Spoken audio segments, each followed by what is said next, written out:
The drawing down of the moon is a trance technique. It's very difficult to teach it, and there are very few ways to explain it, although I did make an attempt in Witchcrafting, and there's an evocation of it in the first book, in Book of Shadows. It is a means by which the priestess goes into a kind of trance and opens herself to the wisdom of the goddess and shares it with whoever is present. It's incredibly beautiful. Your conscious mind and conscious personality is present, but recedes. You feel it sort of moving back, and you open like a vessel, like the Holy Grail, like a chalice, which is the symbol of the divine feminine. And the energy comes up from within you and also enters you from without.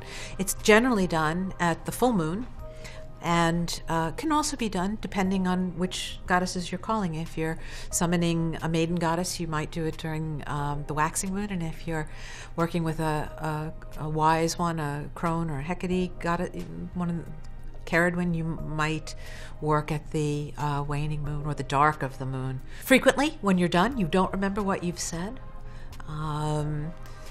but it's usually been something of meaning and value to the people who are in your presence. And it's a blessing. It's one of many means of experiencing the presence for women, of experiencing the divine feminine within themselves and recognizing it in their sisters and the other women with whom they work.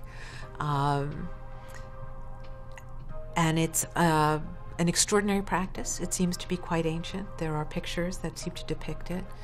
One of the possible means of creating the altered state, aside from the recitation of the charge of the goddess and the poetics, there's a poetic reading that helps to draw down, both of which are triggers and that begin the shift of consciousness, is to work with the reflection of moonlight, either in the water at night, or in a silver bowl in which you've poured water, and the bowl can be tilted back and forth, back and forth, back and forth, almost like a strobe effect, which is best done at the full moon.